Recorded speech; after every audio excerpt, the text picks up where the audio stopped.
ఈరోజు ఒక ప్రత్యేకమైన దినంగా ప్రపంచంలో ప్రజలందరూ కూడా జరుపుకుంటున్నారు.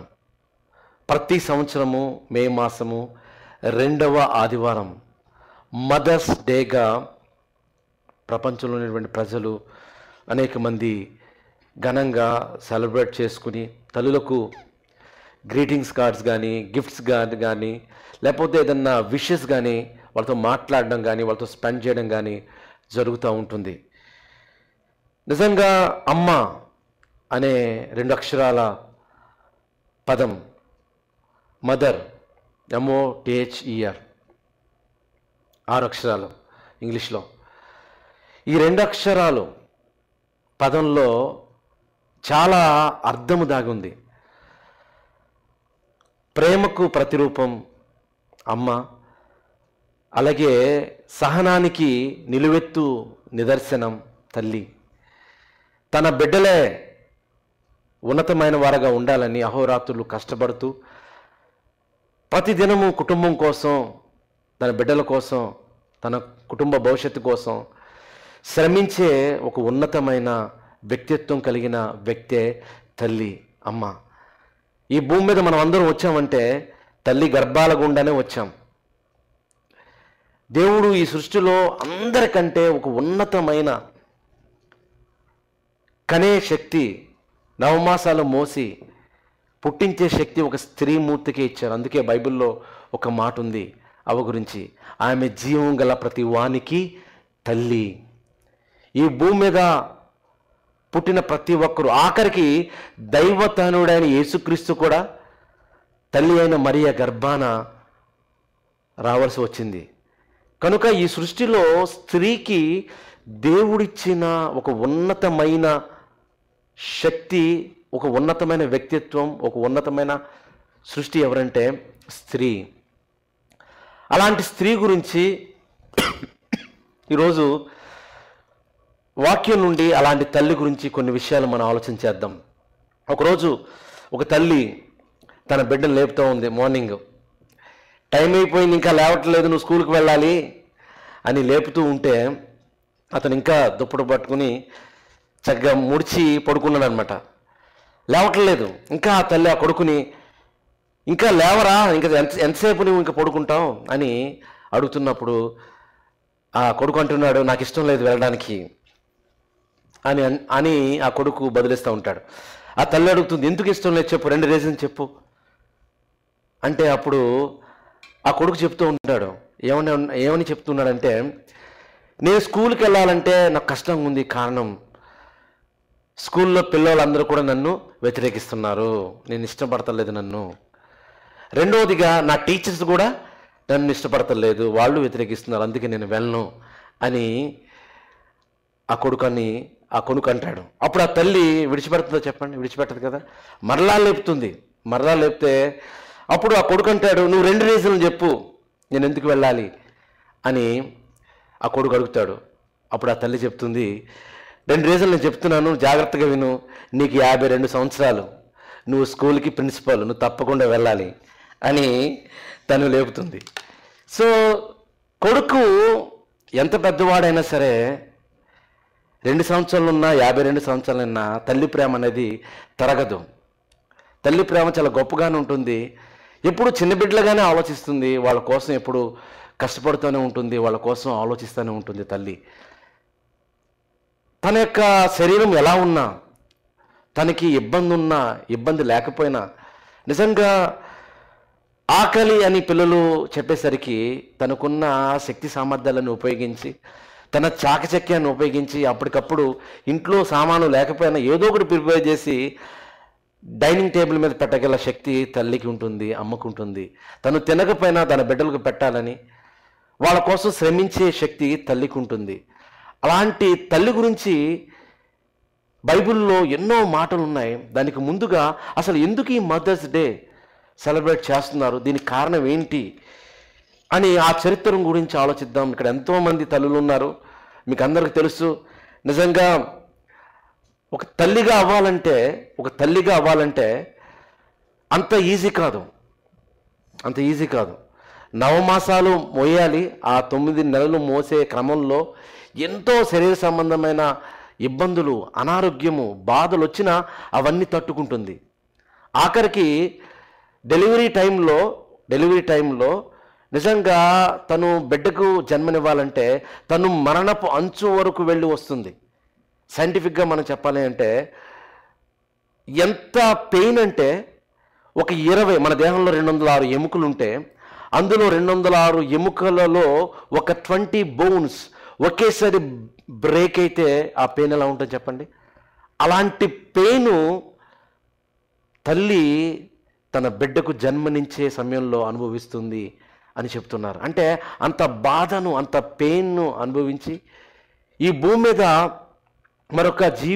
మరో జీవితానికి నాంది పలుకుతూ ఎప్పుడైతే బిడ్డ పుట్టగానే ఆ బాధంతా మర్చిపోయి తనే ప్రాణంగా తన కోసమే బ్రతికే తల్లులు ఉన్నటువంటి ఈ లోకంలో ప్రతి తల్లి కూడా ఒకరోజు ఆ తల్లి యొక్క గొప్పతనాన్ని స్మరించుకుని ఆ తల్లి గురించి తలుచుకుని ఆ తల్లికి విషెస్ అందించాలనే ఉద్దేశంతో ఒకనాడు ఒక తల్లి ఈ భూమి మీద 19వ శతాబ్దంలో ప్రారంభంలో తను శ్రీకారం చుట్టింది. ఆమె ఎవరో కాదు, మేరీ జాన్విస్.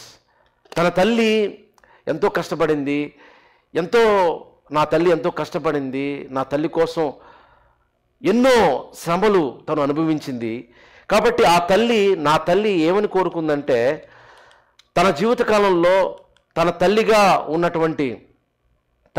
ఉన్నటువంటి తల్లి ఒక పోరాటం చేసింది.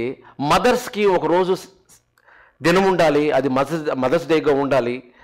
అది మదర్స్ డేగా ఉంటే ఆ రోజు ఆమె గొప్పతనాన్ని ఆమె గురించి స్మరించుకుని కనీసం ఆమెకు ఒక దినముగా ఆమె ఒక గొప్పతనాన్ని చెప్పడానికి అవకాశం ఉంటుందని మరి ఆమె తల్లి తను ప్రబోధించినప్పుడు, తను ఉద్యమాన్ని లేవనప్పుడు నిజంగా అది తన జీవితకాలంలో జరగలేదు. అప్పుడు తన కూతురు నడుంగట్టి తన కోసం ఒక పణంగా పెట్టి తను ఒక ఫౌండేషన్ స్టార్ట్ చేసి నిజంగా చివరికి దాన్ని సాధించింది. 1914 సంవత్సరంలో మొట్టమొదటిసారిగా వెస్ట్ వర్జీనియా ప్రాంతంలో అది చట్టపరంగా కూడా అప్పుడు సెలబ్రేట్ చేయడం ప్రారంభించారు. ప్రతి సంవత్సరం మే 2వ ఆదివారాన్ని మదర్స్ డేగా ప్రకటించి అమెరికాలో ప్రారంభించబడినటువంటి ఆ డేని ప్రపంచ దేశాల్లో వెస్ట్రన్ కంట్రీస్లోనూ అలాగే స్లోగా ఏషియన్ కంట్రీస్లోనూ ప్రతి దేశంలో మరి వెళుతూ ఆ రోజు ప్రత్యేకంగా మరి మదర్స్ని విష్ చేయడము, వాళ్ళ గురించి తలంచడము, వారికి గ్రీటింగ్స్ పంపించడము, వారితో కలిపి స్పెండ్ చేయడము జరుగుతూ ఉంది. ఇది చరిత్ర. నిజంగా ప్రపంచ చరిత్రలో తల్లులు అనేవారు వారి కుటుంబానికి ఒక బలమైన పాత్రగా ఉన్నట్టుగా మనకి కనబడుతూ ఉంది. ఎందుకంటే తల్లి ఆరోగ్యంగా ఉంటే ఇల్లు కూడా ఆరోగ్యంగా ఉంటుంది, తల్లి బలంగా ఉంటే ఇల్లు బలంగా ఉంటుంది, తల్లి జ్ఞానంగా ఉంటే ఇల్లు కూడా జ్ఞానంగా ఉంటుంది. అందుకే మన వాళ్ళు ఇంటికి దీపం ఏంటండి? ఏంటి ఇంటికి దీపం? మన ఇంట్లో ఉన్న బల్బ్ అంటారా, క్యాండిల్ అంటారా? ఇంటికి దీపం ఇల్లాలు అన్నారు. ఎందుకంటే ఎప్పుడైతే ఆ ఇల్లాలు ఒక తల్లిగా తన బాధ్యతను నెరవేరుస్తూ ఉంటుందో ఆ ఇల్లు కూడా వెలుగుతుంది అని చెప్పడానికి మన పెద్దలు చెప్తూ ఉంటారు. ఇంకా మన సంస్కృతులు అయితే, మన సాంప్రదాయంలో అయితే తల్లికిచ్చిన పీట అనేది ప్రారంభం. తల్లికి మించిన దైవం లేదు. ఆ తర్వాత నెక్స్ట్ తండ్రి వస్తాడు, ఆ తర్వాత గురువు వస్తాడు. అంటే మన వాళ్ళు తల్లికి ఇచ్చిన స్థానం ఏంటంటే ప్రథమ స్థానం, ఉన్నతమైన స్థానం, గొప్ప స్థానం. తల్లి ప్రేమ అనేది అందరికంటే గొప్ప ప్రేమగా కనబడుతూ ఉంది. తల్లి అనుకుంటుందంట ఏమనంటే ఈ ప్రపంచంలో నిజంగా అందరికంటే ఎక్కువగా తల్లి ఎవరిని ప్రేమిస్తుందని తన కొడుకుని లేకపోతే తన కుమార్తెని ఎక్కువగా ప్రేమిస్తుంది అని ఒక రకమైన సర్వేల్లో కూడా చెప్పడం జరుగుతూ ఉంది. కాబట్టి తల్లి ప్రేమ అంత గొప్పది అయినప్పుడు నేను చరిత్రలో ఎంతోమంది తల్లులు కుటుంబానికి ఒక పునాదిని చేసి చరిత్ర పుటల్లో మనకి నిలిచిన వారు అనేక మంది కనబడుతూ ఉంటారు. రాజకీయంగా అలాగే శాస్త్రీయంగా సోషల్గా ఎంతోమంది మరి గొప్ప గొప్ప తల్లులు అలాగే ఉమెన్ మనకి చరిత్రలో కనబడుతూ ఉంటారు. కొంతమంది నేను మీకు చూపిస్తూ ఉంటాను, చూడండి. మీరు అందరూ కొంతమంది తెలిసిన ఫెమిలియర్ ఫేసెస్ కూడా మీకు కనబడుతుంది కదా. రాజకీయంగా ఎదిగిన వారు ఉన్నారు. మార్గరెట్, ఇందిరాగాంధీ గారు, జేకే రోలింగ్, ఇంకా చూస్తే మేరీ క్యూరీ, మేరీ, అలాగే వీళ్ళందరూ కూడా వాళ్ళు సామాజికంగా చారిత్రకంగా ఎంతో హిస్టరీ క్రియేట్ చేస్తే ఆధ్యాత్మిక రంగంలో కూడా ఎంతోమంది మరి తల్లులు తమ కుటుంబాన్ని మరి ఉన్నతంగా పెంచి ఈ సమాజానికి గొప్ప గొప్ప దైవజనులను పంపించినటువంటి దాఖలాలు కనబడుతూ ఉంటాయి. సుజన్నా మీకు తెలుసు కదండి, తను జాన్ వెస్లీ మెథడిస్ట్ సంస్థలకు పునాది ప్రారంభికుడు, ఫౌండర్. నిజంగా అలాంటి గొప్ప గొప్ప దైవజనులు రావడానికి ఒక తల్లి ఎంతగానో కష్టపడింది. తనకి 19 మంది బిడ్డలు, నిజంగా ఒకరు ఇద్దరుంటేనే కష్టం కదా. 19 మంది బిడ్డల్నే పెంచి ఆ బిడ్డలు నిజంగా ఈ సమాజానికి ఒక ఉన్నతమైన దైవజనులుగా పెట్టిందంటే ఆ తల్లి పాత్ర ఎంత గొప్పగా ఉంటుంది. ఒక అబ్రహాం లింకన్ చూడండి, తన యొక్క అబ్రహాం లింకన్ ఉన్నతమైన స్థానానికి వెళ్ళాడంటే దాని వెనుక తన తల్లి ఉంది. ప్రతి పురుషుని వెనుక ఒక స్త్రీ అంటే భార్య మాత్రమే కాదు, అందులో తల్లి కూడా ఉండొచ్చు. ఈ యొక్క చరిత్రలో ఇక శరీర సంబంధమైన హిస్టరీ కావచ్చు, ఆధ్యాత్మిక హిస్టరీ కావచ్చు, తల్లి పాత్ర కుటుంబంలో చాలా ఉన్నతంగా ఉంటుంది. బిబ్లికల్గా ఆలోచిస్తే ఎంతోమంది తల్లులు ఉన్నారు. ప్రారంభం నుండి అవ్వ మొదలుకొని మరియ వరకు ఎంతోమంది స్త్రీలు తమ కుటుంబాన్ని ఉన్నతంగా తీర్చిదిద్దుకుని ఈ సమాజానికి తమ పిల్లల్ని ఒక ఉన్నతమైన దైవజనులుగా, గొప్పవాళ్ళగా, సమాజంలో ఒక మంచి బిడ్డలుగా పెంచి ఈ సమాజానికి పంచిన తల్లులు కూడా ఎంతోమంది బైబిల్లో మనకు కనబడుతూ ఉంటారు. అలాంటి సమయంలో ఈరోజు ఒక తల్లి గురించి నేను చెప్పాలని ఆశపడుతున్నాను. అలాగే ఇక్కడ మీరందరూ ఎంతోమంది తల్లులు ఉన్నారు. మీరు కూడా మరి ఆరోగ్యంగా ఉండాలని, ఆయుష్ కలిగి ఉండాలని ఎల్లవేళ మీకోసం నేను ప్రార్థన చేస్తున్నాను. దేవుడు మీకు ఆయుష్ను, ఆరోగ్యాన్ని ఎప్పుడు ఇవ్వాలి అని నేను మీకోసం ప్రార్థన చేస్తున్నాను. ఈరోజు ఉదయం కూడా మీకోసం నేను ప్రార్థన చేశాను. మీరు కుటుంబాన్ని కట్టే ఒక గొప్ప నాయకులుగా ఉండాలని నేను కోరుకుంటున్నాను. ఉమెన్ అనేది నిజంగా ఉమెన్ అనే ఒక స్త్రీ, ఒక శక్తి, ఒక సామాన్యమైన శక్తిగా కాకుండా ఎన్నో రోల్స్ ప్లే చేస్తూ ఉంటుంది. You are a woman, you are a wife, you are a daughter. ఒక తండ్రికి కూతురుగా ఉండొచ్చు, but best of all you are a mother. ఒక కుటుంబానికి తల్లిగా ఉన్నావు కనుక ఆ తల్లిగా ఉన్న నీకు తల్లులకు ఒక దినాన్ని పురస్కరించుకుని మదర్స్ డే సెలబ్రేట్ చేసుకున్నారు కనుక ఈ దినాన్ని పురస్కరించుకుని దేవుడు తల్లులని మీ అందరికీ ఆయుష్ను, ఆరోగ్యాన్ని, శక్తిని, బలాన్ని, దేవుని జ్ఞానాన్ని ప్రసాదించి మరి మీతో పాటుగా కుటుంబంతో పాటుగా సంఘానికి ఒక బలమైన పునాదులుగా ఉండాలని నేను కోరుకుంటూ ఈరోజు ఒక ఉన్నతమైన స్త్రీని మీ మధ్య ఉంచాలి అని నేను ఆశపడుతున్నాను. ఆ స్త్రీ గురించి బైబిల్ ఏం చెప్తుంది, ఆ స్త్రీ గురించి మనమే నేర్చుకోవాలి. స్త్రీలు మాత్రమే కాదు, తల్లులు మాత్రమే కాదు, అందరూ, పురుషులు అందరూ కూడా నేర్చుకునే గొప్ప పాఠాలు ఈరోజు ఉన్నాయి. అందులో కొన్ని పాఠాలను మనం నేర్చుకుందాం. ఒకసారి ఇందాక చదివినటువంటి వాక్య భాగంలో చూస్తే 2వ రాజుల గ్రంథంలో మనకు ఒక స్త్రీ కనబడుతుంది. ఆ స్త్రీ పేరు ఏంటో తెలుసా? స్క్రీన్ మీద ఉంది, ఎవరైనా చదవగలరా? షూనేమి రాయలైన స్త్రీ.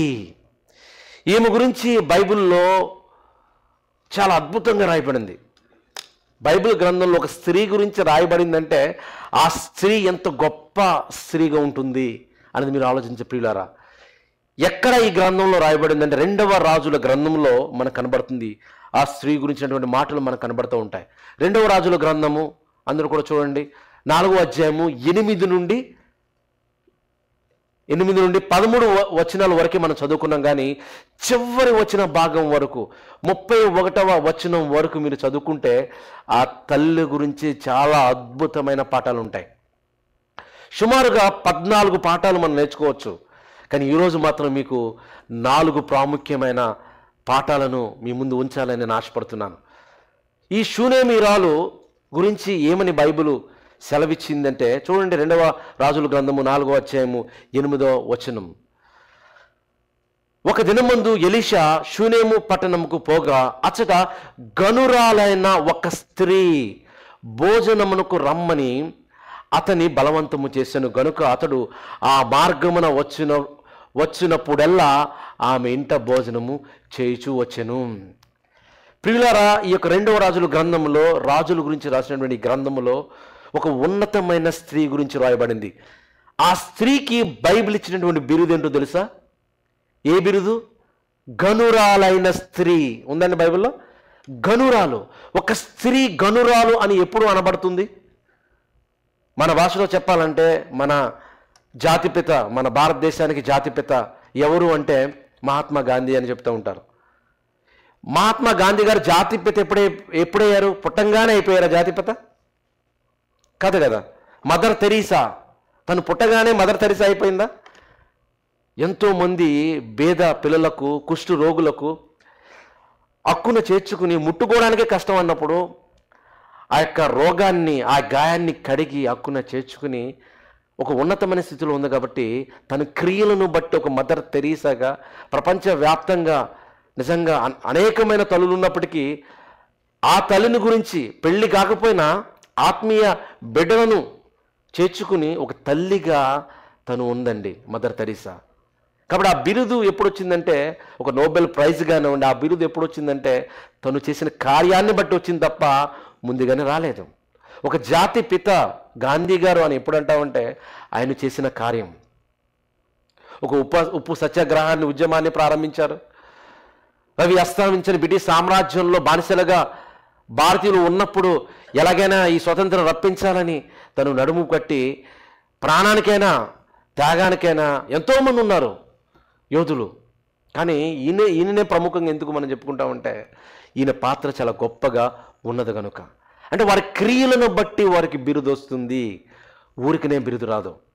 కనుక ఇక్కడ కూడా ఒక స్త్రీ, ఆ స్త్రీ పేరు ఉందా బైబిల్లో? స్త్రీ పేరు లేదు. చాలా జాగ్రత్తగా గమనించండి. స్త్రీ పేరు లేదు, స్త్రీ పేరు లేదు. ఆ స్త్రీకి దేవుడు ఈ వాక్యంలో, లేఖనంలో ఇచ్చిన బిరుదు గనురాలైన స్త్రీ. గనురాలని వాక్యం సెలవిస్తుందంటే పరిశుద్ధాత్ముడైన దేవుడు లేఖనాలలో రాయించిన పదం గనురాలైన స్త్రీ అనే పదం ఉన్నది అంటే అసలు ఆమె చేసిన ఘన కార్యక్రమం ఏమిటి? అవి ఎందుకు గనురాలుగా ఉన్నది? ఆమె జీవితం ద్వారా ఏం నేర్చుకోవాలి? ఈరోజు మనం కూడా గనురాలుగా ఒక స్త్రీ ఉండాలంటే, గనులుగా ఒక పురుషుడు ఉండాలంటే తన జీవితంలో చేసిన కార్యక్రమాలు ఒక్కసారి మనం చూసి వాటిని చేయడం ప్రారంభిస్తే దేవుని దృష్టిలో మనం కూడా గనులుగా ఉంటాం. నిజంగా ఈ స్త్రీ గురించి ఆ స్త్రీ పేరు రాయబడలేదు. ఆ స్త్రీకి ఇవ్వబడినటువంటి బిరుదు గనురాలు. ఆమె ఉన్న పట్టణము షూనేము అని చూడండి అక్కడ. అంటే ఆ పట్టణము అంటే తినను బట్టి, ఆ స్త్రీని బట్టి ఈ పట్టణం కూడా గుర్తింపులోకి వచ్చింది. ఈ స్త్రీని బట్టి ఈ పట్టణం కూడా గుర్తింపులోకి వచ్చి షూనేమీయురాలైన స్త్రీ అని బైబిల్లో సంబోధించబడింది. ఈమె ఎందుకు గనురాలుగా ఉంది? ఆమె చేసిన ఘన కార్యక్రమం ఏంటి అని ఒక్కసారి ఆలోచిద్దాం. 4 విషయాలను నేను మీకు చెప్పాలని ఆశపడుతున్నాను. 4 విషయాలు, ప్రాముఖ్యమైన 4 విషయాలు. నిజంగా ఈ స్త్రీ అప్పటి కాలంలో అన్ని కోణాల్లో గనురాలే. శరీర సంబంధంగా ఉన్నతమైన వ్యక్తిత్వం కలిగిన వ్యక్తి, అన్ని కలిగిన వ్యక్తి, శరీర సంబంధమే కాదు కానీ ఆత్మీయంగా కూడా గనురాలుగా ఆమె కనబడుతుంది. ఎంత గనురాలంటే ఒక దైవజనుడు ఎలీషా, మీకు తెలుసు కదండి, ప్రవక్త, దైవజనుడు, దేవుని మాటలు. దైవజనుడు అంటే దేవుని మాటలు, దేవునికి మనుషులకు మధ్యవర్తిగా ఉండి దేవుని మాటలు ఉన్నది ఉన్నట్టుగా ప్రజలకు అందించి ప్రజలను దేవుని వైపు నడిపించేవారు దైవజనులు, ప్రవక్త. అప్పటి కాలంలో, రాజుల కాలంలో ఒక ప్రవక్త ఉన్నాడు, ఆయన పేరు ఎలీషా. ఈ ఎలీషా ఎక్కడో కొండల్లో ఉండేవాడు, ఎక్కడో ప్రాంతంలో ఉండేవాడు. కానీ ఆయా ప్రాంతాలకి పరిచర్య కోసం వెళుతూ ఉన్నప్పుడు ఈ షూనేం అనే పట్టణానికి కూడా ఆయన వస్తూ వెళ్తూ ఉన్నాడు. ఆ షూనేం అనే పట్టణంలో ఒక స్త్రీ ఉంది. ఆ స్త్రీ ఈయనను గమనించి ఏమని చెప్తుంది? స్త్రీ భోజనంకు రమ్మని అతన్ని బలవంతము చేసెను. అసలు బలవంతము చేయవలసిన అవసరం ఏమైనా ఉందా? ఎందుకు చేయాలి చెప్పండి? భోజనం ఒకసారి రమ్మని, రాకపోతే విడిచిపెట్టేసి వెళ్ళిపోవచ్చు, నాకెందుకు ఈ శ్రమని. కానీ బలవంతము చేస్తుంది. బలవంతము. ఒక దైవజన్ని నా ఇంటికి రావాలి, భోజనం చేయాలి, నా ఇంట్లో మీకు రావాలని బలవంతము చేస్తుంది. అప్పుడప్పుడండి ఎప్పుడొచ్చినా ఆ మార్గమును వచ్చినప్పుడల్లా ఆ పని ఏంటంటే, ఆ స్త్రీ అయ్యా మా ఇంటికి రా, నువ్వు దైవజనుడు, గొప్ప ప్రవక్తవు, నువ్వు నా ఇంటికి వస్తే నాకు మంచిది అని ఆయన పిలుస్తుంది. ఎందుకు పిలవచ్చు అసలు? జనరల్గా ఒక వ్యక్తిని మనం పిలవాలంటే భోజనానికి మనకు కొన్ని రకాలైన క్యాలిక్యులేషన్స్ ఉండొచ్చు. ఎందుకంటే మన స్నేహితులు అనుకోండి, వాళ్ళు మన ఇంటికి భోజనం పిలిస్తే మరలా వీళ్ళు మన ఇంటికి భోజనం పిలుస్తారు, అదొక క్యాలిక్యులేషను, అంతే కదా. రకరకాల క్యాలిక్యులేషన్స్తో, లేకపోతే మనం ఎవరిని భోజనం పిలిచామనుకోండి, వాళ్ళని మనం ఎక్స్పెక్ట్ చేయొచ్చు. రకరకాల ఆలోచనలతో భోజనాలు పిలవచ్చు, పిలవకపోవచ్చు. కానీ ఈ స్త్రీ ఏమన్నా ఆశించి ఎవరు పిలిచిందంటే, ఆశించి ఏమీ పిలవలేదు, ఆశించి ఏం పిలవలేదు. పోనీ ఈ స్త్రీకి అన్నిట్లోనూ ఉన్నతంగా ఉంది, ఏమైనా లోటు లేదంటే లోట్లు కూడా ఉన్నాయి, తనలో బలహీనతలు ఉన్నాయి, తనలో లోటు కూడా ఉంది. అయినప్పటికీ ఆ లోటు ఆశించి కూడా పిలవలేదండి. తన ఒకే ఒక్క కారణం, ఈయన దేవుని దైవజనుడు, దేవుని ప్రవక్త, ఆయన మా ఇంట్లో ఉంటే, మా దగ్గర ఉంటే, మా ఇంట్లో కాలు పెడితే అది మాకు మంచిది, నాకు ఆశీర్వాదకరం, ఎందుకంటే మా కోసం ప్రార్థన చేస్తారు, ఆయన అది ఉంటే ఆయన మాటలు మేము వినొచ్చు, మేము బలపడతాం అని ఒక్క దేవుని పట్ల ఉన్న భక్తిని తన బిడ్డ అయిన ఎలీషా, దైవజనుడు, గొప్ప ప్రవక్త అండి, సామాన్యమైన ప్రవక్త కాదు. ఎలీషా చాలా గొప్ప ప్రవక్త, రోషం కలిగిన ప్రవక్త. ప్రతిసారి ఇంటికి పిలిచే ఒక వ్యక్తిగా ఈమె కనబడుతుంది. ఈమెకున్న ఒక లక్షణం ఏంటో తెలుసా? మొట్టమొదటి లక్షణం ఆతిథ్యం ఇచ్చే లక్షణం. నెంబర్ 1 ఏంటండి? ఆతిథ్యం ఇచ్చే లక్షణం. దైవజనులను పిలిచి బలవంతం చేసి ఇంటికి తీసుకుని వచ్చి ఆతిథ్యం ఇస్తుంది. సరే, ఒకసారి ఇచ్చింది, ఎన్నిసార్లు ఇస్తామంటే ఒకసారి 2 సార్లు ఇస్తేనే కష్టం ఉంటుంది, ప్రతిసారి ఇస్తుంది. ప్రతిసారి ఇవ్వడం మాత్రమే కాదు, కానీ తన భర్తతో మాట్లాడుతూ ఉంది. ఈయన కూడా దైవజనుడు వచ్చిన తర్వాత ప్రతిసారి రావాలంటే ఈయన కూడా కష్టమే కదా. వచ్చిన తర్వాత అమ్మ నేను వెళ్ళిపోవాలి అని అన్నాను అనుకోండి, ఎందుకు నాయన ప్రవక్త మీరు ఎందుకు వెళ్తా అంటున్నారు, మీరు కొంచెంసేపు ఉండొచ్చు కదా, ఇక్కడ మాతో మాట్లాడవచ్చు కదా అనొచ్చు. అప్పుడు ఆయన అంటాడు, నేను వెళ్ళాలి, ఎందుకంటే నేను వెళ్తే నేను ప్రార్థనలో గడపాలి, లేకపోతే వాక్యంలో గడపాలి, లేకపోతే వేరే దాంట్లో నాకు కొద్దిగా రెస్ట్ తీసుకుని నాకు సమయం కావాలి అని అనొచ్చు. అయితే ప్రాబ్లం లేదు. ఆయన అడగకపోయినా ఈమె తన భర్తని పిలిచి ఏముంటుందో తెలుసా? చూడండి ఒకసారి. ఏముంటుందంటే ఆమె తన పెనిమిటిని చూసి మన యొద్దకు వచ్చుచూ పోవుచున్నవాడు భక్తి గల దైవజనుడని నేను ఎరుగుతాను. ఈ పాయింట్ నోట్ చేసుకోండి. ఈమె ఎందుకు గడురాలంటే, ఒక స్త్రీ ఎవరు భక్తి గల దైవజనురాలో ఎరుగుదును అని ఉంది. ఎరగాలి. జనరల్గా ఎవరైనా దైవజనులు వచ్చి మన గురించి బాగా పొగిడారనుకోండి, అమ్మ ఎంత భక్తి ఉందండి ఈయనకు అనుకుంటాం. అదే మనకి గద్దించనుకోండి, ఈయన ఎప్పుడు నన్ను గద్దిస్తూ ఉంటాడు కాబట్టి ఈయన సరైన భక్తి లేదేమో అని మనం అనుకుంటాం. కానీ ఈ స్త్రీ పైకి రూపాన్ని బట్టి, మాటలను బట్టి కాదండి, ఆమె మనసును బట్టి, క్రియలను బట్టి చూసి ఎవరు నిజమైన దైవజనులు, ఎవరు నిజమైన కాని దైవజనులు ఎరిగే శక్తి ఏముకుంది. ఊరికనే గుడ్డిగా మాటలను బట్టో లేకపోతే ఏదో రకంగా ఎరిగే రకం కాదు. చూడండి, ఆమె తన పెనిమిటిని చూసి మన ఎద్దుకు వచ్చి పోవచ్చున్న భక్తి గల దైవజనుడని నేను ఎరుగుదును. ఎవరు ఎరిగారండి? ఒక స్త్రీ ఎరిగింది. ఆ స్త్రీకి ఎరగాలంటే ఏమికెంత భక్తి ఉండాలి, ఏమికెంత భయం ఉండాలి, ఏమికెంత శక్తి ఉండాలి. ఈ తల్లికి ఒక భయము భక్తి కలిగి నిజంగా ఒక ప్రవక్తను, ఒక దైవజన్ని గురించి ఆలోచిస్తూ తనకి ఇంటికి రావాలని చెబుతూ, ఇంటికి రావడమే కాదు, భోజనం చేయడమే కాదు, బలవంతం పెట్టడమే కాదు, ఏం చేస్తుందో చూడండి. ఆ తర్వాత చూస్తే నెక్స్ట్ 10వ వచనంలో మనకు కనబడుతుంది, కావున మనం అతనికి ఒక గోడ మీద ఒక చిన్న గది కట్టించి అందులో అతని కొరకు మంచము, బల్ల, పీట, దీపస్తంభం నుంచుదాం. ఇవన్నీ ఎందుకండి? మంచం ఎందుకు? రెస్ట్ తీసుకోవాలి. చూడండి, ఒక దీపస్తంభంలో ఒక వెలుగు కావాలి. ఏమైనా చదువుకోవాలనుకున్నా, ప్రార్థన చేసుకోవాలనుకున్నా, రెస్ట్ తీసుకోవాలనుకున్నా, అంటే తనకు కావలసిన అవసరతలు తను అడగకుండానే ఏమీ గ్రహించి, తను ఏమైనా అడిగాడండి? దైవజన్ అడగలేదు, ఆ ప్రవక్త అడగలేదు, కానీ ఈమె గ్రహించింది. ఈయన భక్తిగల దైవజన్ని నెంబర్ 1 గుర్తుపెట్టింది. ఆ తర్వాత అవసరాలను గ్రహించింది, గ్రహించి తనే డేర్గా డెసిషన్ తీసుకుందండి. నేనే చేసేస్తాను అనుకోలేదు, తన భర్తను పిలిచి, అంటే భార్య భర్తలు ఇద్దరు సమ్మతం చాలా ఇంపార్టెంట్. ఏదైనా ఒక డెసిషన్ తీసుకోవాలంటే ఒకే సింగిల్గా నేను ఎవరి మాట వినను నాదే అన్నట్టుగా ఉండకుండా భార్య భర్తలు ఇరువురు మాట్లాడుకోవాలి, ఆలోచన చేసుకోవాలి, వాళ్ళు సంభాషించుకోవాలి. అప్పుడే ముందుకు వెళుతుంది, పాజిటివ్గా ఉంటుంది.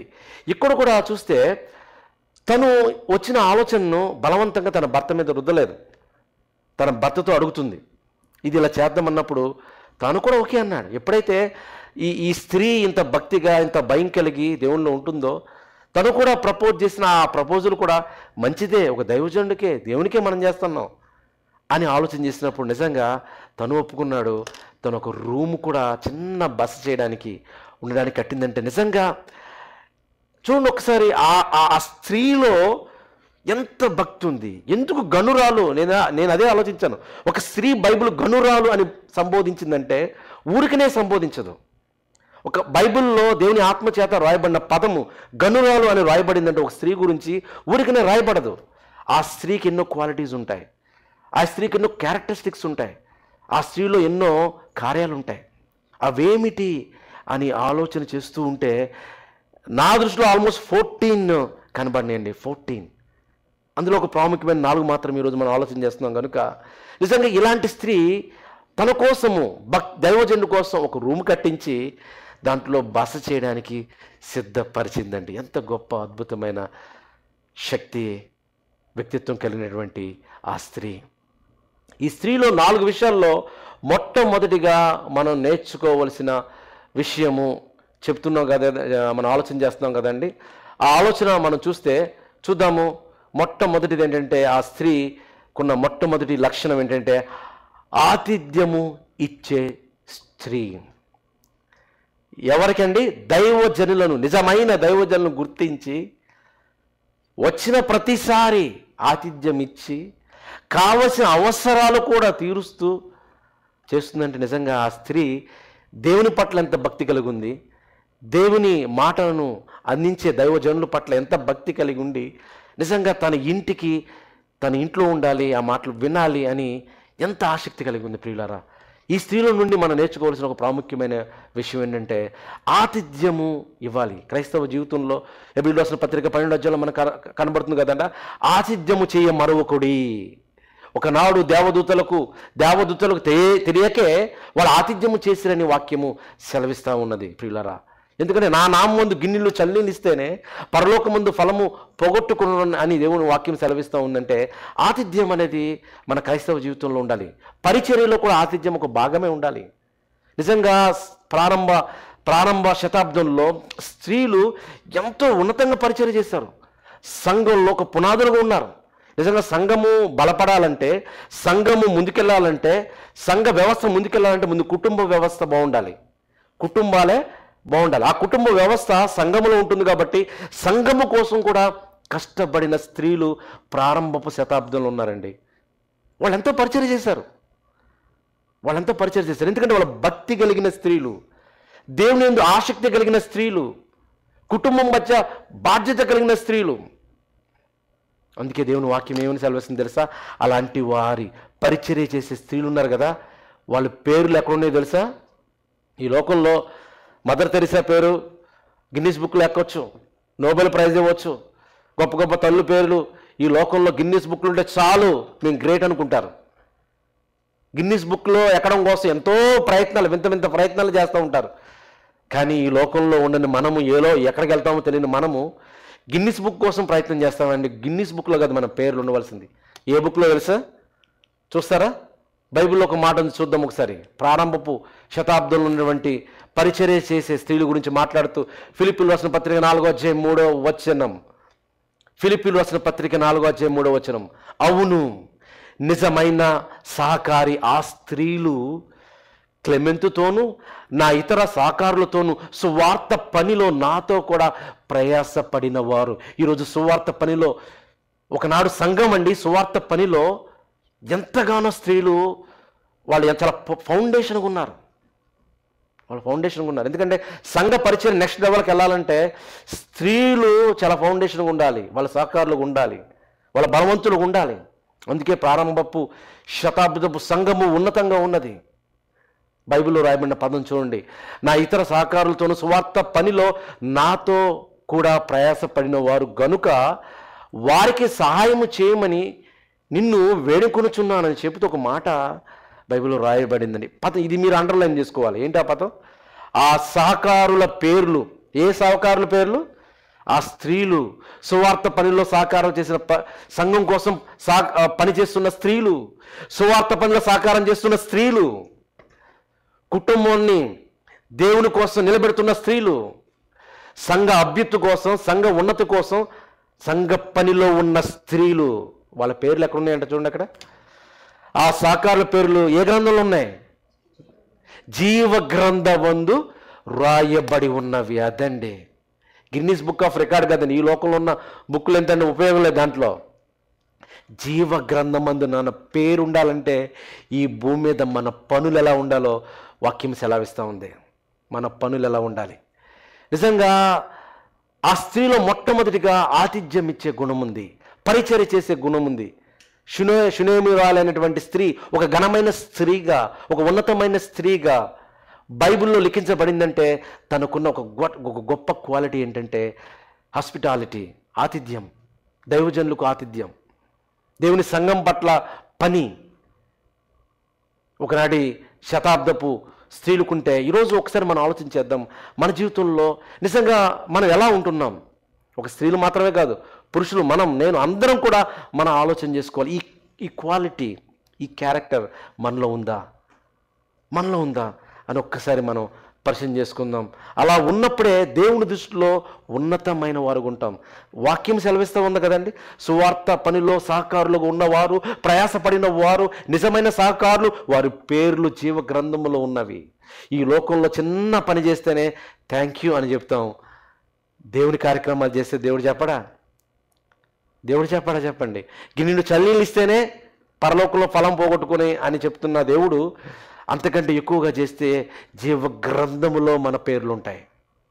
నిస్వార్థంగా పనిచేసినటువంటి స్త్రీలు. కాబట్టి మొట్టమొదటిగా మనం చూస్తాం ఆ స్త్రీ ఆతిథ్యం ఇచ్చే స్త్రీగా మనకి కనబడుతూ ఉంది. రెండవదిగా చూస్తే ఆ స్త్రీలో ఉన్నటువంటి లక్షణం లోబడే స్త్రీ. లోబడుతుంది. ఎవరికి లోబడుతుంది? దైవజనులు. చెప్పంగానే దైవజనులకు లోబడుతుంది, తన భర్తకి లోబడుతుంది. తను డెసిషన్ తీసుకుని ఇష్టానుసారంగా తను చేయట్లేదు. భర్తతో మాట్లాడి డిస్కస్ చేసి ఎంతవరకు వాస్తవం అని ఆలోచన చేసి భర్త కూడా సపోర్ట్ చేశారు. ఎందుకంటే తను నిజంగా తన ఆలోచన అనేది అది దైవికంగా ఉంది కాబట్టి, అది ఉన్నతంగా ఉంది కాబట్టి భర్త కూడా సపోర్ట్ చేశాడు. ఈ స్త్రీకున్న మరొక లక్షణం, ఆమె ఎందుకు గనురాలుగా ఉందంటే ఆ స్త్రీకి లోబడే తత్వం, లోబడే గుణం. కుటుంబానికి, సంఘానికి, దైవజనులకు, సమాజానికి ఉండాలి. అలా లోబడి ఉంటే అది అక్షయ అలంకారం అని బైబిల్లో రాయబడి ఉంది. మీకు తెలుసా? ఒకసారి చూద్దాం ఆ వచ్చిన భాగాన్ని కూడా. పేతురు గ్రంథం 3వ అధ్యాయము మనం గమనం చేద్దాము. 1 పేతురు 3వ అధ్యాయము 1 నుండి. అటువలే స్త్రీలారా మీరు మీ స్వపురుషులకు లోబడి ఉండుడి అని రాయబడింది. ఆ తర్వాత 2వ వచనం చదవండి అమ్మా. అందువలన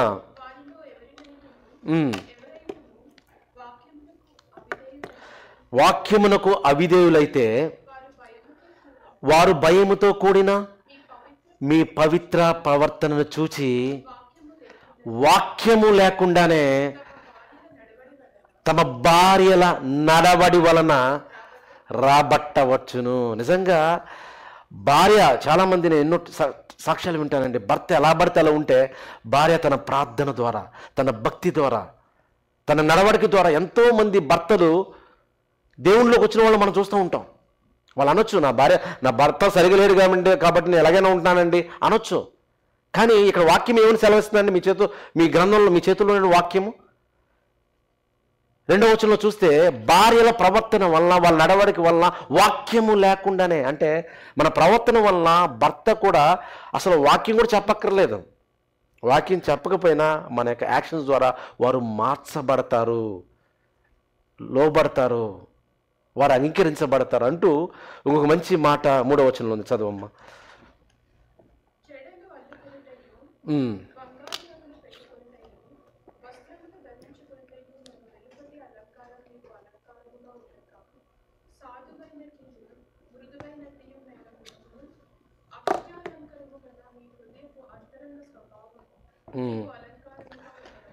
థ్యాంక్ యూ సిస్టర్.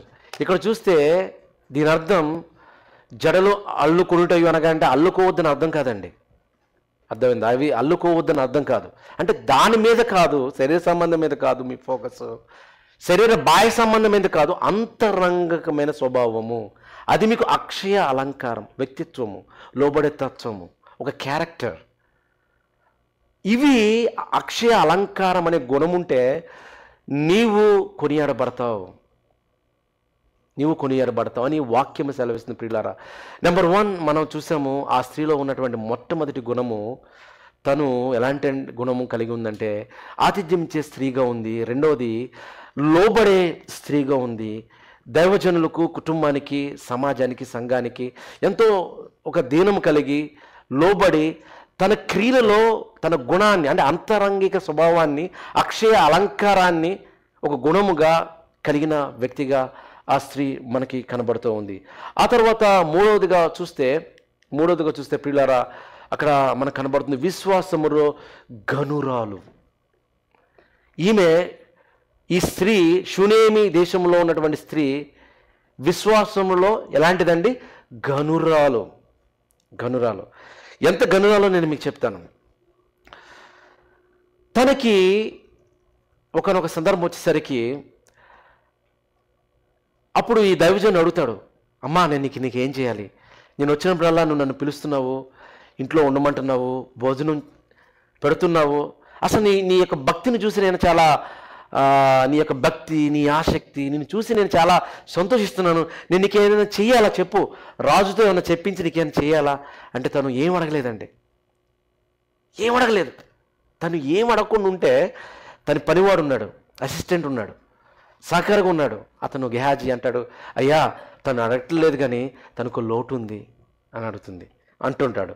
ఏంటి ఆ లోటు అంటే తనకి పిల్లలు లేరు. తనకి పిల్లలు లేకపోతే అడగొచ్చు కదా, అయ్యా నాకు పిల్లలు కావాలి అని అడగొచ్చు కదా. తిని అడగటం లేదు. అంటే శారమ్మ గారు పరిస్థితి ఏం కూడా, తన భర్త, ఈ స్త్రీ షూనేమి దేశంలో ఉన్న స్త్రీ యొక్క పరిస్థితి ఎలా ఉందంటే, భర్త వెరీ ఓల్డ్, పిల్లలు కనే శక్తి లేదు, సేమ్ సిచ్యువేషన్. అయ్యా నాకు బిడ్డలు కావాలని తను ప్రవక్తను అడగొచ్చు కానీ అడగలేదు. నాకేమొద్దయ్యా అన్నట్టుగానే మాట్లాడుతున్నప్పుడు ఆ గెహాజీ, తన పక్కన్న గెహాజీ, లేదయ్యా తన పరిస్థితి ఇది, బిడ్డలుంటే బాగుంటుంది అన్నప్పుడు తను ఏమంటాడంటే, అయితే నీకు నెక్స్ట్ ఇయర్ నేను వచ్చేసరికల్లా నీకు బాబు పుడతాడు అనగానే నిజంగా తను నమ్మలేదు. అయ్యా ఎందుకయ్యా నాతో ఎలా మాట్లాడుతూ ఉంటారు, నా భర్త ముసలివాడు, నేను కనే శక్తి కూడా నాకు లేదు, మేము చాలా ఓల్డ్, మాకు ఇది ఇంపాసిబుల్, సాధ్యం కాదు, మేము యవ్వనంలో లేము, ఇది మా పరిస్థితి, ఎందుకు మాతో ఇలా మాట్లాడుతూ ఉండదు, సరదాగా మాట్లాడుతున్నారా అని తను మాట్లాడుతూ ఉండొచ్చు చూడండి అక్కడ. అన్నప్పుడు అలా అనొద్దయ్యా అని అంటూ ఉంటుంది. కానీ నిజంగా నెక్స్ట్ 1 year వచ్చేసరికి బాబు పుడతాడండి. చాలా ఆనందం, చాలా సంతోషం. కానీ పుట్టిన బాబు కొన్ని రోజులకే పెరిగిన తర్వాత చచ్చిపోతాడు.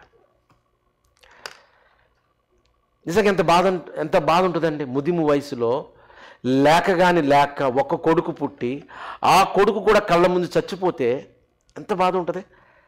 కానీ పరిస్థితి చూస్తే చనిపోతే ఏం చేస్తాం, వెంబడినే తీసుకుని వెళ్ళి సిమిటరీలో అక్కడ తీసుకువెళ్ళి సమాధి కార్యక్రమాన్ని చేసేస్తాం. కానీ ఈ మధ్య చేయదండి. ఇవేం చేస్తా తెలుసా, నా దైవజనుడు ఉన్నాడు కదా, ఎలీషా ఉన్నాడు, ఏ మంచంలో అయితే ఆయన పడుకున్నాడో అదే మంచం మీద తన చనిపోయిన బిడ్డను పెడుతుంది. అదే మంచం మీద పెట్టి ఒక దాసుని పిలిచి ఒక గాడిదను లేకపోతే తీసుకుని రమ్మని చెప్పి మనం ప్రయాణమే వెళదాం. దైవజనుడు ఎక్కడున్నాడు, ఎక్కడో కొండల్లో పర్వతాల్లో ఉన్నాడు, అక్కడికి మనం వెళ్ళిపోదాం. ఏ పర్వతం ఉన్నా పర్లేదు అక్కడికి వెళ్ళిపోదామని ప్రయాణం కట్టుకుని వెళుతూ వెళుతూ ఉంటే మధ్యలో ఒక వ్యక్తి వస్తాడు, గేహాజీ కనపడతాడు.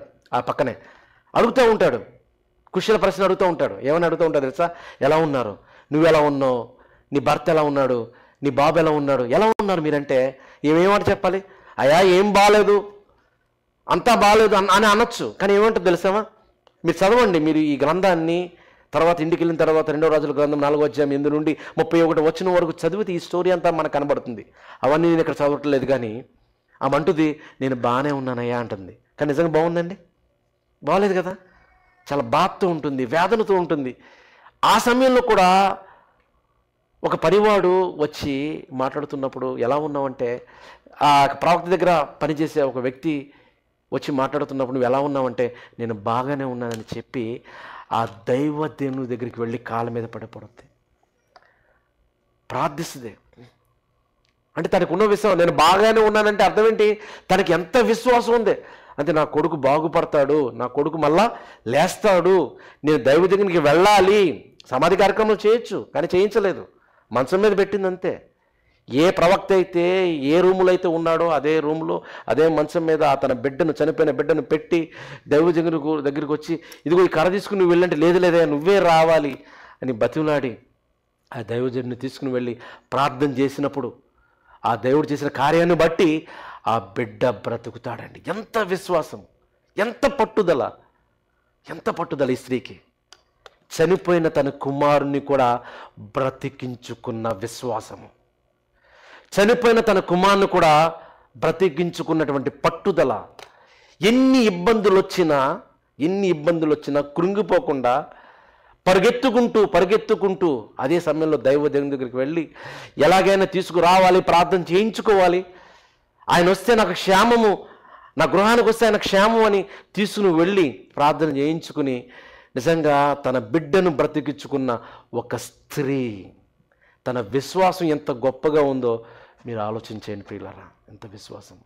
చిన్న చిన్న సమస్యలు వస్తేనే మనం కృంగిపోతూ ఉంటాం, చిన్న చిన్న బాధలు వస్తేనే మనం దేవుణ్ణి దూషిస్తాం, లేకపోతే దూరం అయిపోతూ ఉంటాం. కానీ చనిపోయిన కుమారుడు చనిపోయిన ధైర్యంగా నిలబడి దేవుడు తప్పకుండా నాకు సహాయం చేస్తారని ముందుకు వెళ్ళిన స్త్రీ. ఇంకా చెప్పాలంటే ఆత్మీయంగా తన బిడ్డని పునరుద్ధానం ద్వారా బ్రతికించుకున్న స్త్రీ. ఈ స్త్రీ గురించి బైబిల్లో చెప్పబడిందండి, ఊరికినే చెప్పలేదు. గనురాలుగా ఒక పదం ప్రయోగించబడిందంటే తను చేసే కార్యక్రమం ఎంత ఘనంగా ఉందో మీరు గమనించుకోవాలి. ఆ తర్వాత చివరిగా మనం చూద్దాము, చివరిగా ఈ మాట చదివి మనం ముగించుకో. ఇవన్నీ కూడా వచ్చిన భాగాలు మీకు కనబడుతూ ఉంటాయి. చివరిగా ఒక మాట చదివి మనం ముగించుకుందాం. భయభక్తులు కలిగిన స్త్రీ. ఎలాంటి స్త్రీ అండి? భయభక్తులు కలిగిన స్త్రీ. నెంబర్ 1, ఈ స్త్రీలో మనం 4 విషయాలు నేర్చుకుంటున్నాం. నెంబర్ 1 ఏంటండి? ఈ స్త్రీలో ఉన్న మొట్టమొదటి లక్షణము ఆతిథ్యం ఇచ్చే స్త్రీ. నెంబర్ 2 లోబడే స్త్రీ. నెంబర్ 3 విశ్వాసము కలిగిన స్త్రీ. నెంబర్ 4 భయభక్తులు కలిగిన స్త్రీ. దేవుడు అంటే ఎంత భయం, దేవుని అంటే ఎంతో భక్తి. ఆ భక్తి భయం అనేది తన క్రియలలో చూపించేది. దేవుని భయభక్తులు కలిగిన ఒక స్త్రీ మాటలతో చూపిస్తేది కాదండి, మన విశ్వాసాన్ని క్రియలలో చూపించి. ఎలా చూపించింది? ఒక దేవుని జనుల పట్ల చూపించింది, తన జీవితంలో కలిగే పరిస్థితుల పట్ల చూపించింది. ఒక దైవజనుడికి అవసరాలు ముందే గ్రహించి అడగకుండానే బలవంతం చేసి కావాల్సిన వసతులన్నీ కూడా సిద్ధపరిచి తన క్రియల్లో చూపించిన వ్యక్తిగా ఈమె కలిగి ఉంది. కాబట్టి ఆ దైవజనుడు అంటాడు, నువ్వు ఇంత భయభక్తిని ఎలా కలిగి ఉన్నావమ్మా, నీకు నేను ఏం చేయాలి అని ఒక మనిషే, ఒక ప్రవక్తే అంటున్నప్పుడు నిజంగా ప్రియులారా, దేవుని పట్ల భయభక్తులు కలిగి దేవుని సన్నిధిలో ఉంటూ దేవుని సన్నిధిలో ఎదిగితే దేవుడు మన పట్ల ఆలోచించడా? దేవుడి పట్ల మనం ఆలోచిస్తాడు. మన భక్తి దేవుణ్ణి కదిలించే శక్తి కలిగా ఉండాలి. మన భక్తి దేవుని కలిగించే శక్తిగా ఉండాలి. ఎంతోమంది స్త్రీలండి, తల్లులు ఉదయాన్నే బిడ్డల కోసం ప్రార్థన చేసేవారు, బిడ్డలు ఎదగాలని, సంఘ జీవితంలో ముందుకు వెళ్ళాలని. కనుక ఒక భయభక్తులు కలిగిన స్త్రీ ఎలా ఉంటుంది అని ఆలోచిస్తే బైబిల్లో నిజంగా మనకు చాలా విషయాలు కనబడుతూ ఉంటాయి. అందులో ఒక విషయాన్ని నేను చెప్తాను, ఎందుకంటే సమయం అవుతుంది కాబట్టి నేను చెప్పి ముగిస్తాను. సామెతల గ్రంథము 31వ అధ్యాయం 26వ వచనం చూస్తే ఒక తల్లి, ఒక గుణవతి, ఒక గనురాలు తను ఎలా తన యొక్క కుటుంబంలో తను ఎలా ఉంటుంది, బిడ్డల గురించి ఆలోచిస్తుంది, భర్త గురించి ఆలోచిస్తుంది, తన గురించి ఆలోచిస్తుంది. ఇలా తను చాలా ఉన్నతంగా ఉన్నది కనుకనే బైబిల్ ఆమె గురించి చెప్పినటువంటి పదం ఏంటంటే గనురాలు అని చెబుతూ కొన్ని పదాలు నేను విన్నప్పుడు నిజంగా నాకు చాలా సంతోషం అనిపించిందండి. ఈ పదాలు నేను చూసినప్పుడు ఇవన్నీ మీరు తర్వాత చదువుకోండి, 31వ అధ్యాయము తర్వాత అన్ని చదువుకోండి. ఆమె యొక్క క్రియలు కనబడుతుంటాయి. ఆమె ఏం చేస్తుందంటే తన ఇంటి వారి నడతలను బాగా కనబడుతుంది. పని చేయకుండా ఆమె భోజనం చేయదు, బద్ధకస్తురాలాగా ఉండదు. ఎందుకంటే బద్ధకస్తురాలు ఉంటే ఇల్లు కూలిపోతే అన్నీ కూలిపోతాయి, కష్టపడే తత్వం ఉంటుంది. ఆ తర్వాత చూస్తే ఆమె కుమారులు లేచి ఏమంటారు, నిజంగా నువ్వు బ్లెస్డ్ మదర్ అంటారు, నువ్వు ధన్యరాలువి, కుమార్తెలు పొగుడుతారు. ఎందుకంటే తన క్రియలు అలాగా ఉన్నతంగా ఉంటాయి. చూడు, తన పెనివిటి కూడా పొగుడుతున్నాడు. చూడండి, నీవు మించిన దానవు. ఏంటి, ఎంతోమంది ప్రతివత ధర్మాన్ని పాటించారు కానీ అందరికంటే నువ్వు మించిన దానవు అని ప్రైజ్ చేస్తున్నాడు. ఎందుకంటే ఆ స్త్రీ ఆ రీతిగా ఉంది. అంటే భర్త కూడా పొగుడుతున్నాడు. ఆ తర్వాత తను శరీర సంబంధమైనది కాదు, అంటే శరీర సంబంధమైన దాని ఫోకస్ కాకుండా తనకి ఏది ఇంపార్టెంటో దాని మీద ఫోకస్ చేసింది. అందుగురించే బైబిల్లో రాయబడిన ఒక పదము యెహోవా యందు భయభక్తులు కలిగిన స్త్రీ. ఇది దయచేసి అందరూ చదవలసిందిగా నేను కోరుతున్నాను. మొదటిగా సిస్టర్స్ అందరూ చదవలసిందిగా నేను కోరుతున్నాను. యెహోవా యందు భయభక్తులు కలిగిన స్త్రీ కొనియాడబడును. అందరూ కూడా చదువుదాం, బ్రదర్స్ సిస్టర్స్ అందరూ కూడా మనం చదువుదాం. యెహోవా యందు భయభక్తులు కలిగిన స్త్రీ కొనియాడబడును. ఎవరు సంఘములో, కుటుంబంలో, సమాజంలో ఒక స్త్రీ కొనియాడబడాలి అంటే, ఒక స్త్రీ గనురాలుగా ఉండాలంటే, ఒక స్త్రీ దేవుని దృష్టిలో ఉన్నతమైన వ్యక్తిగా ఉండాలి అంటే ఆ తల్లి యెహోవా యందు భయభక్తులు కలిగి ఉండాలి. ఆ భయభక్తులు ఎక్కడ కనబడతాయండి? తన వ్యక్తిత్వంలో కనబడతాయి, తన క్రియలలో కనబడతాయి, తన కుటుంబ జీవితంలో, సంఘ జీవితంలో, వ్యక్తిగత జీవితంలో, తను చేస్తున్న పనిలో అణువణువున కనబడతాయి. అలాంటి స్త్రీ దేవుని దృష్టిలో కూడా కొనియాడబడుతుందని వాక్యం సెలవిస్తూ ఉంది ప్రియులారా. కనుక అలాంటి వారు ఉండాలి అని చివరి వచనాన్ని మనం చూద్దాం. నీవు కొనియాడబడుతుంది అని మాట్లాడుతూ చివరిలో అంటున్నటువంటి మాట, వారందరినీ నీవు మించినదా నువ్వు. చివరి వచనం చదువుదాము.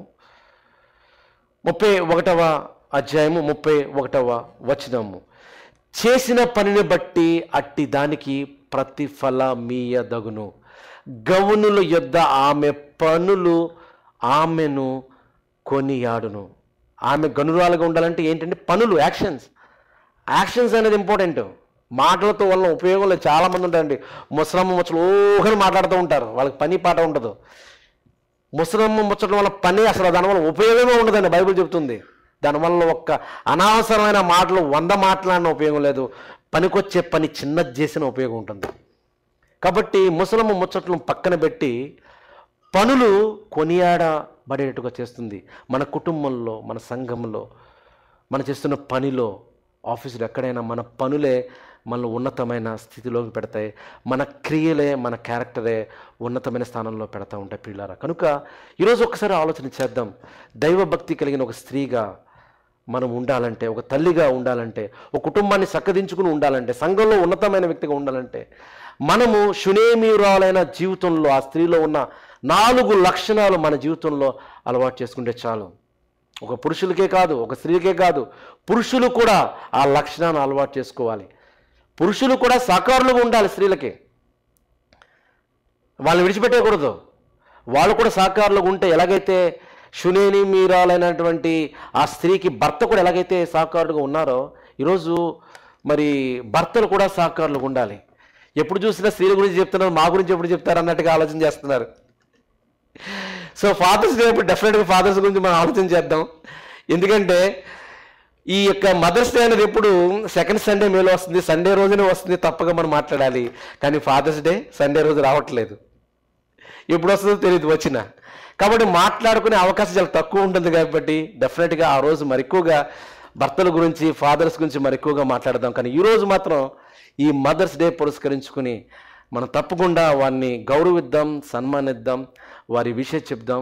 మన కుటుంబాలు బలంగా, ఆరోగ్యంగా, ఉన్నతంగా ఉండాలంటే వాళ్ళు ఆరోగ్యంగా ఉండాలి, వాళ్ళ కోసం మనం ప్రార్థన చేద్దాము. అలాగే నీవు ఒక స్త్రీగా, ఉన్నతమైన స్త్రీగా, దేవుని యందు కొనియాడే స్త్రీగా, గనురాలుగా ఉండాలంటే ఇలాంటి లక్షణాలు, ఒక శునేమీయురాలు ఎలాంటి లక్షణాలు కలిగిందో, ఒక ఆతిథ్యం ఇచ్చే స్త్రీగా, లోబడే స్త్రీగా, విశ్వాసం కలిగిన స్త్రీగా, దేవుని యందు భయభక్తులు కలిగిన స్త్రీగా ఎలాగైతే ఉందో మన జీవితంలో ఆ లక్షణాలు అలవర్చుకుంటే మనుషుల దృష్టిలో కాదండి, దేవుని దృష్టిలో గనురాలుగా ఉంటాం.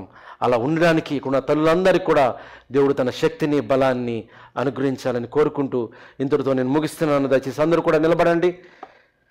అందరూ కూడా నిలబడి ప్రార్థన చేసుకుందాం. దేవాని ఘనమైన నామానికి స్తోత్రాలు చెల్లిస్తూ ఉన్నాం. ఈరోజు ఈ మదర్స్ డే పురస్కరించుకుని ఈ సృష్టిలో ఉన్నతమైన సృష్టి మీ సంకల్పంలో మీ చేతులతో మీరు చేసిన సృష్టి, ఈ భూమి మీద ఉన్న ప్రతి మనుషులు వచ్చారంటే దానికి మూలము జీవం కలిగినటువంటి సృష్టి స్త్రీ సృష్టి. అది మీరు చేసిన సృష్టి, ఉన్నతమైన సృష్టి తండ్రి. తల్లిగా ఒక ఉన్నతమైన బాధ్యతను, భాగ్యాన్ని మీరు ఇచ్చారు. అది గుర్తించాలి. లోక సంబంధమైన ఆలోచనలతో కాదు, కానీ దైవ కోణంలో భయభక్తులు కలిగిన ఒక స్త్రీగా ప్రతి తల్లి ఉండి తన కుటుంబాన్ని కట్టుకుని తన భర్తను, తన బిడ్డలను, తన ఆరోగ్యాన్ని, తను చేసిన ప్రతి పనిని ఉన్నతంగా ఆలోచిస్తూ తన కోసము మాత్రమే కాదు కానీ సంఘ పరిచర్యలోనూ సంఘము కోసము, నీ బిడ్డల కోసము ఆలోచిస్తూ సహకారులుగా ఉంటూ ఈ భూమి మీద స్త్రీగా ఎందుకు పుట్టించావో అన్నది ప్రతి స్త్రీ తెలుసుకోవాలి. తల్లిగా మీరు ఎందుకు చేశారో అన్నది ఆ తల్లి తెలుసుకోవాలి.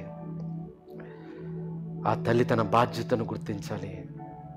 ఆ బాధ్యతను నీ సంకల్పం నెరవేర్చాలి. నీ నుండి ఉన్నతమైన బహుమానాన్ని పొందుకోవాలి తండ్రి. ఇదిగో తల వంచిన ప్రతి తల్లిని మీరు జ్ఞాపకం చేసుకోండి. వాళ్ళెంతో కష్టపడుతున్నారు, సహనం కలిగి, ఓర్పు కలిగి, ఎంతో ప్రేమతో, బాధ్యతతో, అనారోగ్యంతో ఉన్న, ఇబ్బందులు ఉన్న తన కుటుంబం కోసం అహోరాత్రులు కష్టపడుతున్న తల వంచిన ప్రతి తల్లిని జ్ఞాపకం చేసుకోండి. ప్రతి స్త్రీని జ్ఞాపకం చేసుకోండి. వారికి ఆయుష్ ఇవ్వండి, ఆరోగ్యాన్ని ఇవ్వండి, శక్తిని ఇవ్వండి, మానసికంగా బలాన్ని ఇవ్వండి. శారీరకంగా బలహీనంగా ఉన్నప్పటికీ ఆత్మ సంబంధమైన బలాన్ని ఇవ్వండి. దుష్టుడు ముట్టుకోకుండా ఒక బలమైన నాయకురాలుగా వాళ్ళని పెంచమని ప్రార్థన చేస్తున్నాను. నీ యందు భయభక్తులు కలిగిన స్త్రీగా ఉంచమని వేడుకుంటున్నాను తండ్రి. కుటుంబాలను బలపరచండి. అలాగే ఎంతోమంది యవన స్త్రీలు ఉన్నారు, వాళ్ళని కూడా జ్ఞాపకం చేసుకుని వాళ్ళ భవిష్యత్తు కోసం ప్రార్థన చేస్తున్నాను. మీరు ఈ భూమి మీద ఒక స్త్రీని పుట్టించారంటే స్త్రీ జాతి ఎంతో గొప్పది. ఆ గొప్పతనాన్ని ప్రతి స్త్రీ తెలుసుకుని ఈ భూమి మీద బ్రతకాలి తండ్రి. నీ లేఖనాల్లో ఉన్న ఆ గొప్ప భాగ్యము ప్రతి ఒక్కరు గుర్తించాలి. సహాయం చేయండి. పురుషులుగా మేమందరం కూడా మీరు మాకిచ్చిన సాటైన సహకారులకు ప్రభువా, మీరిచ్చిన భాగ్యమని ఎంచుకుని వారు కూడా సహాయం చేసే భాగ్యము ప్రతి భర్తకి, ప్రతి పురుషుడికి మీరు దయచేయని ప్రార్థన చేస్తూ ఉన్నాం. మెట్టుకు భార్యగా, భర్తగా, పిల్లలంగా, కుటుంబముగా నీ సన్నిధిలో నిన్ను సేవించాలి, నీకోసం బ్రతకాలి, నీకోసం ఈ లోకంలో పరిగెత్తాలి. ఆ భాగ్యం ప్రతి ఒక్కరికి దయచేయండి. ఈరోజు నూతనంగా వచ్చిన బిడ్డలను కూడా మీరు జ్ఞాపకం చేసుకోండి. సమస్తాన్ని బట్టి మీకు స్తోత్రాలు చెల్లించుకుంటూ మా ప్రభువును, మా రక్షకుడైన యేసుక్రీస్తు వారి నామములో ఈ ప్రార్థన అడుగుచున్నాను తండ్రి. ఆమేన్.